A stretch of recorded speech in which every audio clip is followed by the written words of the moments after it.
दरवाजा खोलिए, मैं कबीर हूँ, दिल्ली से आया हूँ। बाबूजी, दरवाजा खोलिए, बाहर कोई बहुत डरावनी चीज है।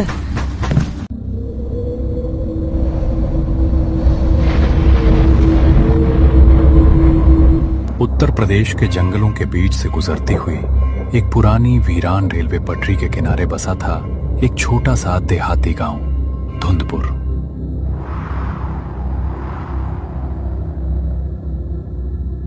इस गांव का नाम धुंधपुर इसलिए नहीं था कि यहां कोहरा पड़ता था, बल्कि इसलिए था कि यहां की हवा में हमेशा एक मटमैली सड़ी हुई धूल तैरती रहती थी। इस गांव का इतिहास 100 साल पुराना था। गांव के ठीक बाहर से जो रेलवे लाइन गुजरती थी, उस पर कोई ट्रेन नहीं रुकती थी।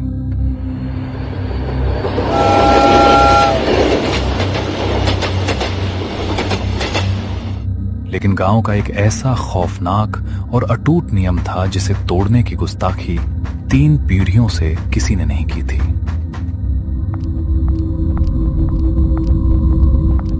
नियम यह था, रात के ठीक 2:13 हो चुके थे। गांव के सबसे पुराने कुएं के ऊपर बंधा हुआ पीतल का भारी घंटा अपने आप हिलने लगता था। उस वक्त गांव का हर एक बाशिंदा अपने घर के आंगन में लगे आईने को एक काले कपड़े से ढक देता था, और कोई भी इंसान अपनी बंद आंखों को खोलने की हिम्मत नहीं करता था, चाहे उसे अपने ही मरे हुए बच्चे की चीख क्यों न सुनाई दे।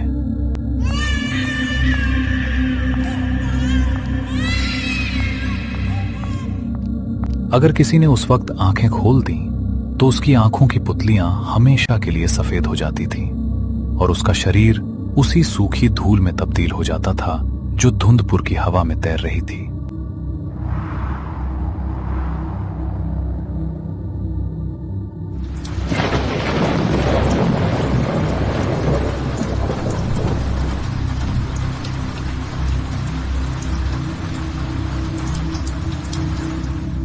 इसी गांव का एक लड़का था, कबीर। कबीर दिल्ली यूनिवर्सिटी से एंथ्रोपोलॉजी, मानव विज्ञान की पढ़ाई कर रहा था। वो 25 साल का एक गठीले बदन का बेहद तार्किक और तीखे नैन नक्श वाला लड़का था। वो अंधविश्वासों को समाज की बीमारी मानता था। कबीर के पिता सदानंद गांव के इकलौते वैद्य हकीम थे, जो इस रहस्यमयी नियम के सबसे बड़े जानकार थे। कबीर को एक अनजान नंबर से फोन आया था कि उसके पिता आखिरी सांसें गिन रहे हैं, इसलिए वो आधी रात को बिना सोचे समझे पैसेंजर ट्रेन से गांव के उस वीरान स्टेशन पर उतरा जहां बरसों से कोई नहीं उतरा था।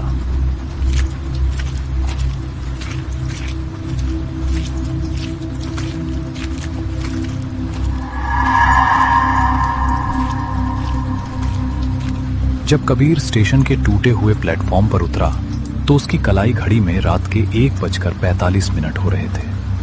आसमान से पानी की मोटी बूंदें सीधे उसके चेहरे पर लग रही थीं। स्टेशन की एकमात्र पीली लाइट हवा में जोर जोर से हिल रही थी, जिससे प्लेटफॉर्म पर लंबी और डरावनी परछाइयां बन रही थीं।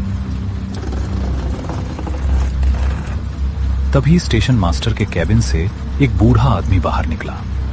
उसने रेलवे की बहुत पुरानी नीली वर्दी पहन रखी थी, जो कई जगहों से फटी हुई थी और उस पर कीचड़ के सूखे दाग थे। उसके हाथ में एक लोहे की पुरानी लालटेन थी। अरे मास्टर साहब, राम राम। इस तूफानी रात में आप अकेले यहाँ? धुंधपुर गांव जाने का रास्ता किधर से है? पगडंडी पूरी तरह पानी में डूब चुकी है। मास्टर साहब ने धीरे से अपनी लालटेन ऊपर उठाई। रोशनी जैसे ही उनके चेहरे पर पड़ी, कबीर का कलेजा मुंह को आ गया। उस बूढ़े आदमी के चेहरे पर जहां नाक होनी चाहिए थी, वहां सिर्फ एक सूखा हुआ गड्ढा था और उसकी खाल सूखी लकड़ी की तरह फटी हुई थी।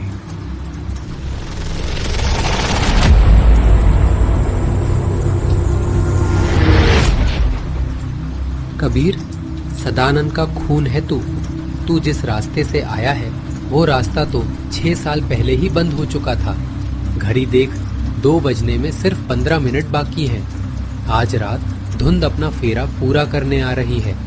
भाग, अपने घर की तरफ भाग, और याद रखियो, अगर घर के अंदर कोई तुझे आईना देखने को कहे तो अपनी आंखें फोड़ लेना, पर आईने में मत देखना। आप कौन हैं? आपका चेहरा।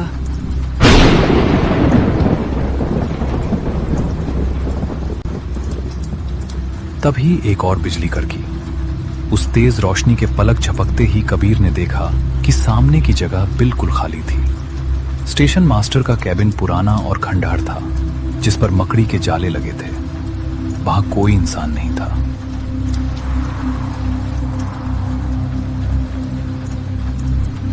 कबीर का बदन पसीने से भीग गया। उसने अपना बैग कसकर पकड़ा और गांव की पगडंडी पर पागलों की तरह दौड़ने लगा।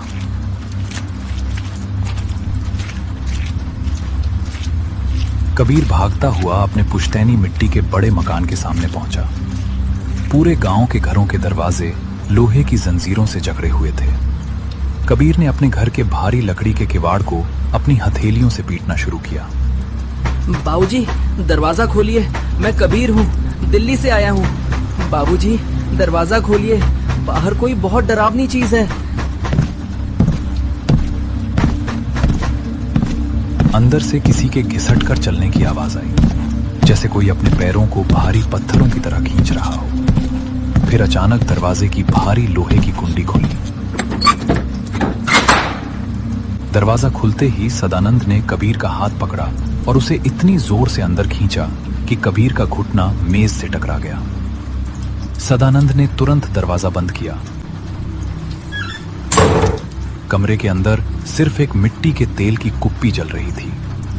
कबीर ने देखा कि कमरे के कोने में एक बहुत बड़ा आदमकद आईना लगा हुआ था, जिसके ऊपर एक भारी काला कंबल डाला गया था।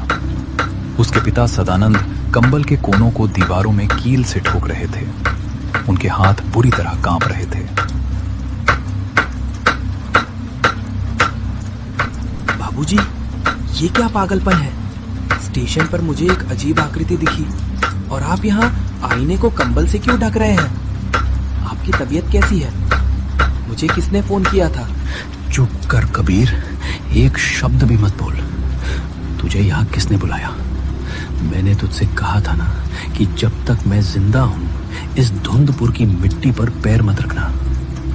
यहाँ की हवा जिंदा लोगों की दुश्मन है। बाबूजी, मैं वैज्ञानिक शोध करता हूँ। मुझे इन भूत प्रेत की कहानियों से मत डराइए। मुझे बताइए कि पिंकी और माँ के जाने के बाद आप इस अकेलेपन में क्या छुपा रहे हैं?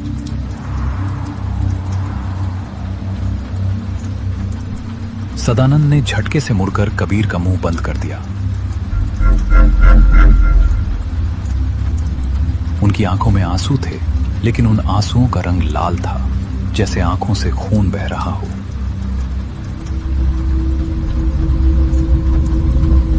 कबीर, घड़ी देख, 2:10 हो चुके हैं। 3 मिनट बाद वो घंटा बजेगा। मेरी बात कान खोल कर सुन।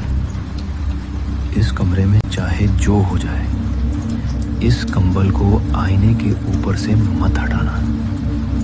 आईने के अंदर जो दूसरा धुंधपुर है, वो हमारी दुनिया को खींचने के लिए हर रात जागता है।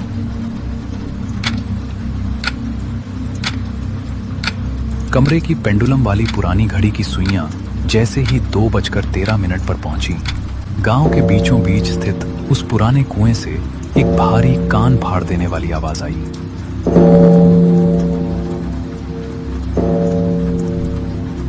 उस घंटे की गूंज इतनी तेज थी कि कबीर के कान के पर्दों में दर्द होने लगा। हवेली की मिट्टी की दीवारों से सूखी धूल झड़कर फर्श पर गिरने लगी। तभी कमरे के कोने में टंगे उस काले कंबल के पीछे से एक आवाज आई। वो आवाज कंबल को चीरती हुई सीधे कबीर के दिमाग के अंदर गूंजी। वो आवाज बहुत ही मीठी, सुरीली और ममता से भरी थी। वो कबीर की मरे हुए माँ की आवाज थी। कबीर बेटा, दिल्ली से आ गया मेरा लाल। देख, मैं इस कंबल के पीछे छिपी हूँ। तेरे बाबूजी बहुत क्रूर हैं। उन्होंने मुझे इस अंधेरे आईने के अंदर बंद कर दिया है। जरा इस कंबल को हटा दे बेटा, मुझे बाहर आना है। मैं तेरे लिए हाथ की रोटियां बनाऊंगी। कंबल हटा दे कबीर।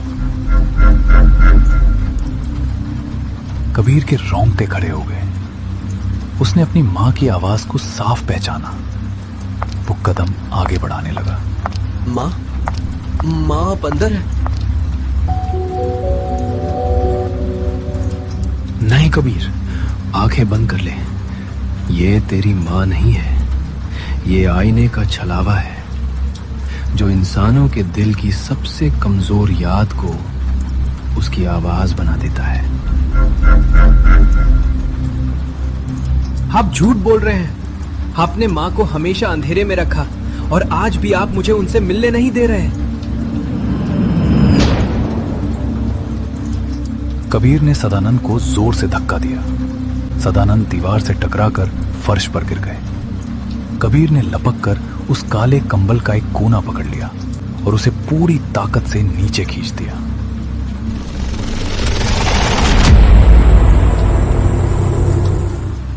कंबल फर्श पर आ गिरा। सामने वो विशाल आदमकद आईना था।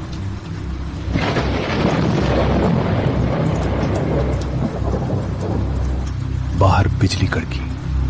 उस सफेद रोशनी में कबीर ने आईने के अंदर झांका। आईने के अंदर कबीर का कमरा नहीं दिख रहा था। आईने के अंदर बिल्कुल वैसा ही एक और कमरा था, लेकिन वो पूरी तरह से जलकर खाक हो चुका था। दीवारें काली थी और आईने के अंदर कबीर के अक्स की जगह उसकी मां खड़ी थी। लेकिन उसका चेहरा बिल्कुल सपाट था। आंखें और नाक गायब थे और उसकी त्वचा पर हजारों कीड़े रेंग रहे थे।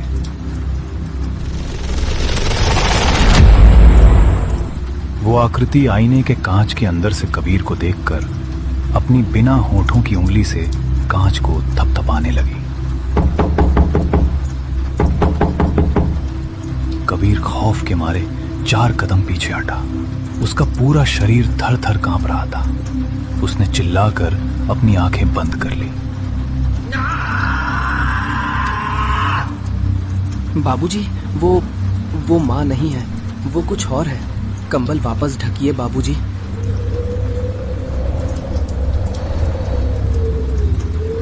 लेकिन कमरे में कोई जवाब नहीं आया।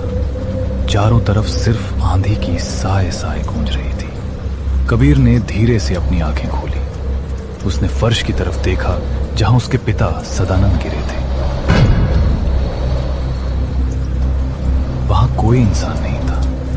वहां सिर्फ इंसानी आकार की सूखी मटमैली धूल की एक ढेरी पड़ी थी और उस ढेरी के बीच में उसके बाबूजी का वही चश्मा और हाथ की पुरानी लाठी पड़ी थी। कबीर की चीख उसके हलक में ही फंस गई। क्या बाबूजी धूल बन गए या वो पहले से ही धूल थे? तभी आईने के अंदर खड़ी वो बिना चेहरे वाली आकृति जोर से हंसी।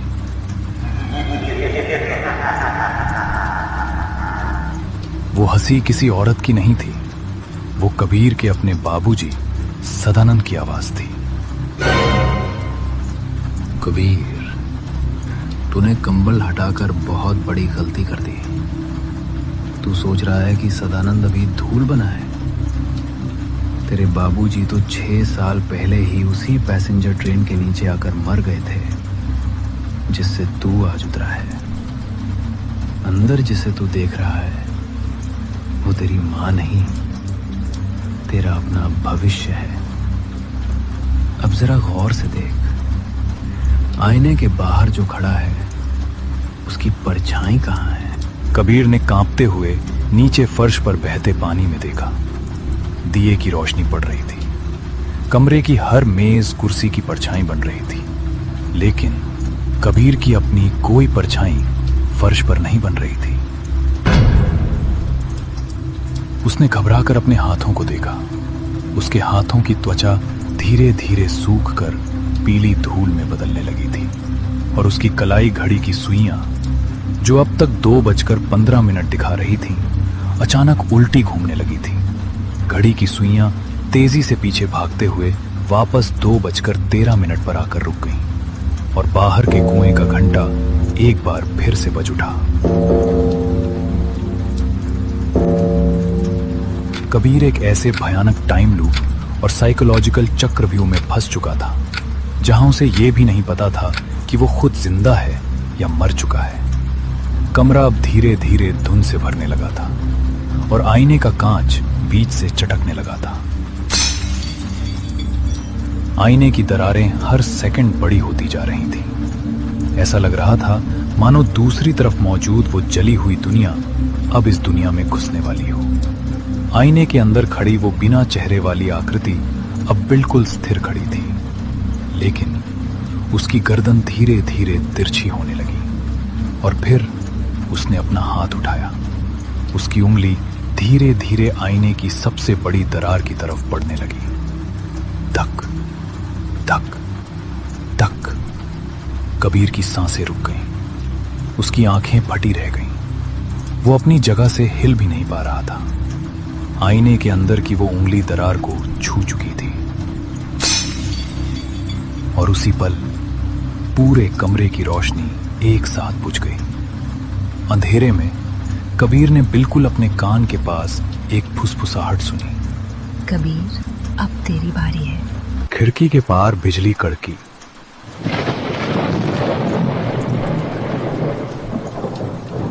और कमरे के भीतर लगा वो विशाल आदम का आईना बीचों बीच से चटकने लगा।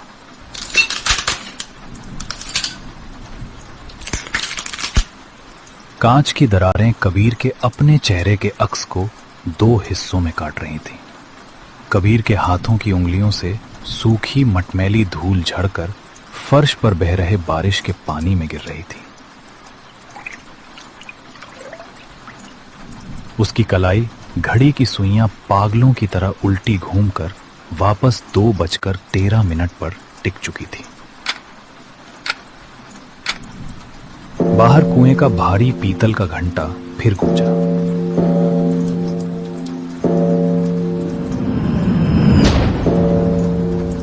कबीर का दिमाग इस खौफनाक सच को स्वीकार करने से इनकार कर रहा था कि फर्श पर उसकी अपनी कोई परछाई नहीं थी।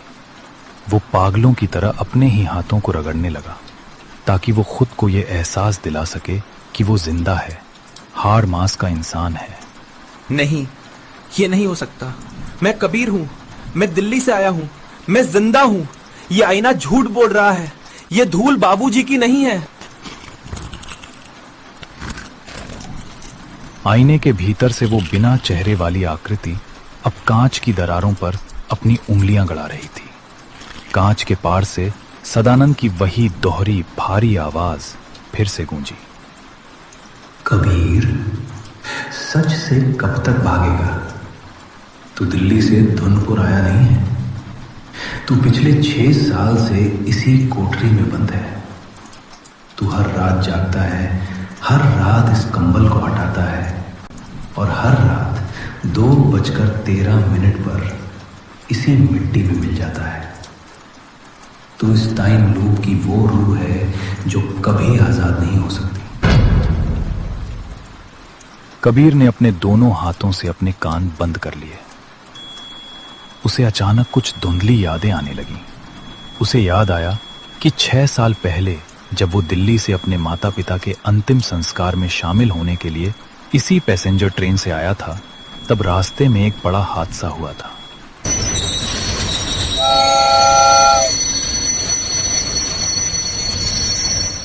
ट्रेन की बोगियां पटरी से उतरकर इसी धुंधपुर गांव की सूखी मिट्टी में धंस गई थीं।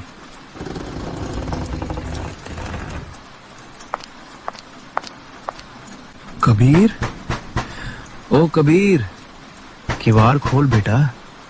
मैं सुखराम हूं, लालटेन वाला। बाहर आजा। अंदर जो धूल पड़ी है वो तुझे खा जाएगी। कबीर ने झटके से दरवाजे की तरफ देखा। बाहर से स्टेशन मास्टर सुखराम की आवाज आ रही थी, जिसकी बाईं आंख गायब थी। कबीर असमंजस के सबसे गहरे दलदल में था। अंदर आईना टूट रहा था। फर्श पर उसके पिता की धूल पड़ी थी और बाहर वो स्टेशन मास्टर बुला रहा था, जो खुद एक कंकाल जैसा दिखता था। कबीर ने हिम्मत जुटाई। उसने जमीन पर पड़ी अपने बाबूजी की लकड़ी की पुरानी लाठी उठाई। वो दरवाजे की तरफ बढ़ा और भारी लोहे की तीनों सांकलों को एक एक करके खोल दिया। दरवाजा खुलते ही बाहर की मूसलाधार बारिश की बौछारें सीधे कबीर के चेहरे पर लगीं।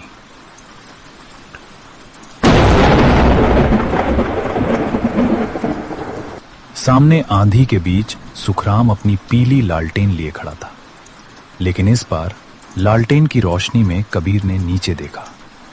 सुखराम के पैरों की लंबी काली परछाई कीचड़ के पानी में साफ बन रही थी।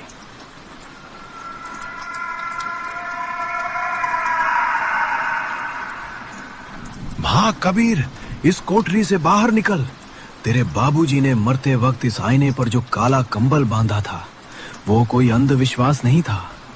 वो इस गांव की धुंध को कैद करने का एक तांत्रिक घेरा था। तूने कंबल हटाकर उस शैतान को आजाद कर दिया है। कबीर ने पीछे मुड़कर देखा। कोठरी के भीतर से वो आदमकद आईना अब पूरी तरह टूटकर बिखर चुका था। कांच के बिखरते ही आईने के भीतर से काली गाढ़ी धुंध का एक विशाल बवंडर बाहर निकला।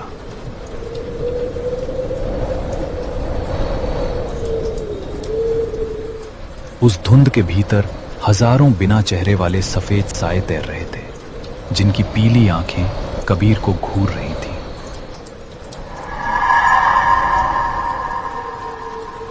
कबीर और सुखराम गांव की कीचड़ भरी पगडंडी पर पागलों की तरह दौड़ रहे थे। उनके पीछे वो काली धुंध सांप की तरह रेंगती हुई आ रही थी।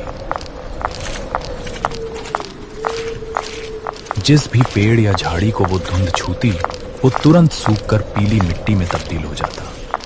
दौड़ते दौड़ते वे दोनों उसी वीरान रेलवे स्टेशन के प्लेटफॉर्म पर पहुंचे। कलाई घड़ी में सुइयां अब भी 2:13 पर अटकी हुई थीं। हवा में एक अजीब सा टाइम पैराडॉक्स चल रहा था।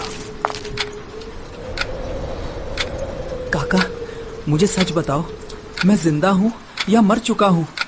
आईने के भीतर मेरी परछाई क्यों नहीं थी और मेरी घड़ी पीछे क्यों घूम रही है? सुखराम ने अपनी पीली लालटेन को प्लेटफॉर्म के फर्श पर रखा। उस रोशनी में उसने कबीर को एक पुरानी जंग लगी लोहे की संदूक दिखाई, जो स्टेशन मास्टर के कैबिन के कोने में पड़ी थी। कबीर, तू आधा जिंदा है और आधा मर चुका है। 6 साल पहले जब वो ट्रेन हादसा हुआ था, तब तेरे बाबूजी सदानंद ने अपनी पूरी तांत्रिक विद्या का इस्तेमाल करके तेरी रूह को उस मलबे से खींच लिया था। लेकिन इस धुंधपुर की मिट्टी का एक नियम है, यहां जो एक बार आता है उसकी परछाई ये जमीन छीन लेती है। तेरे बाबूजी ने आईने के उस पार एक दूसरा कबीर बनाया था ताकि तू जिंदा रह सके। जब तक वो कंबल आईने पर था, तू दिल्ली में अपनी सामान्य जिंदगी जी रहा था। पर जैसे ही तूने कंबल हटाया, आईने के अंदर का वो नकली कबीर जाग गया और वो तेरी असली आत्मा को खींच रहा है। कबीर का दिमाग सुन्न हो गया। उसे समझ आया कि दिल्ली में जो वो पढ़ाई कर रहा था वो सिर्फ एक भ्रम था जो उसके बाबूजी ने उसकी आत्मा को बचाने के लिए रचा था। असली कबीर तो 6 साल से इसी स्टेशन की मिट्टी में तड़प रहा था। तभी प्लेटफॉर्म के चारों तरफ से वही काली धुंध घिराई। धुंध के भीतर से कबीर के अपने ही चेहरे जैसी हजारों आकृतियां बाहर निकलने लगीं। उन सब के चेहरे चिकने थे, आंखें पीली थीं और वे कबीर की तरफ हाथ फैलाकर चिल्ला रहे थे, कबीर कबीर वापस आ जा, आइएगा, तू हमारा हिस्सा है। सुखराम ने अपनी जेब से एक पुरानी पीतल की चाबी निकाली और कबीर के हाथ में थमा दी। कबीर, इस संदूक को खोल। इसके भीतर तेरे बाबूजी की आखिरी वसीयत और वो पवित्र राख है, जिसे अगर तूने इस पटरी पर छिड़क दिया तो ये टाइम लूप हमेशा के लिए टूट जाएगा और तेरी रूह आजाद हो जाएगी। जल्दी कर, हमारे पास सिर्फ 1 मिनट है। संदूक का भारी ढक्कन खुला, लेकिन जैसे ही कबीर ने संदूक के भीतर देखा, उसका पूरा वजूद कांप उठा। संदूक के भीतर कोई वसीयत या पवित्र राख नहीं थी। संदूक के भीतर एक बहुत पुराना गल चुका कंकाल पड़ा था, जिसने रेलवे की वही नीली वर्दी पहन रखी थी जो इस वक्त सुखराम ने पहनी थी। और उस कंकाल के हाथ में एक पुरानी बुझी हुई पीली लालटेन थी। कबीर ने धीरे धीरे अपना सिर उठाया और अपने बगल में खड़े सुखराम की तरफ देखा। सुखराम के चेहरे की त्वचा अब पिघल रही थी। उसकी इकलौती दाईं आंख भी सफेद हो चुकी थी। वो मुस्कुराया और उसकी आवाज अब सुखराम की नहीं, बल्कि आईने के भीतर वाले उस नकली कबीर की आवाज बन चुकी थी। कबीर, तूने सोचा कि बाहर खड़ा सुखराम तेरा रक्षक है? सुखराम तो उसी ट्रेन हादसे में 6 साल पहले मेरे हाथों मारा गया था। मैं ही सुखराम हूं, मैं ही आईना हूं, और मैं ही इस धुंधपुर की मिट्टी हूं। मैंने ही तुझे दिल्ली से यहां बुलाने के लिए वो फोन किया था, ताकि तू खुद अपने हाथों से उस कंबल को हटाए। अब कोई चाबी काम नहीं आएगी। तेरा समय समाप्त हुआ। काली धुंध ने कबीर को चारों तरफ से जकड़ लिया। उसके पैर अब पूरी तरह से पीली मिट्टी में तब्दील हो चुके थे। वो हिल भी नहीं पा रहा था। सुखराम का छलावा उसकी छाती पर अपना मिट्टी का हाथ रखने ही वाला था कि तभी कबीर की नजर फर्श पर गिरी उस पीली लालटेन पर गई जो सुखराम लाया था।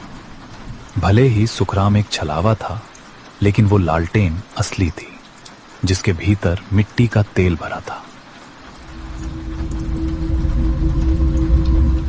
कबीर को अपने बाबूजी की वकालत और विज्ञान की एक बात याद आई। भ्रम चाहे कितना भी बड़ा हो, वो भौतिक अग्नि को सहन नहीं कर सकता। कबीर ने अपनी पूरी बची खुची ताकत लगाई। उसने जमीन पर झुककर उस जलती हुई लालटेन को उठाया और उसे सीधे उस लोहे की संदूक के भीतर पड़े सुखराम के असली कंकाल पर दे मारा। आग की लपटें आसमान छूने लगीं।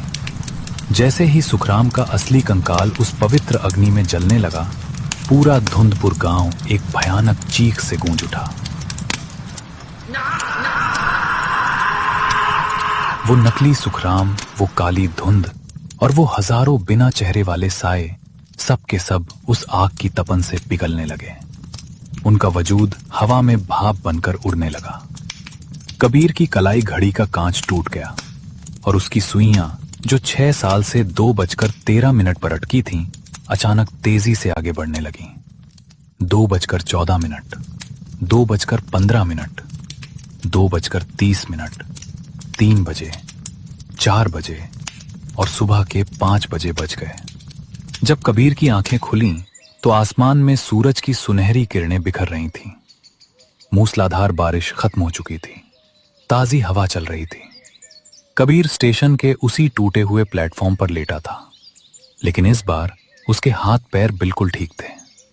उसके बदन से वो सूखी मिट्टी गायब हो चुकी थी। उसने नीचे फर्श पर देखा।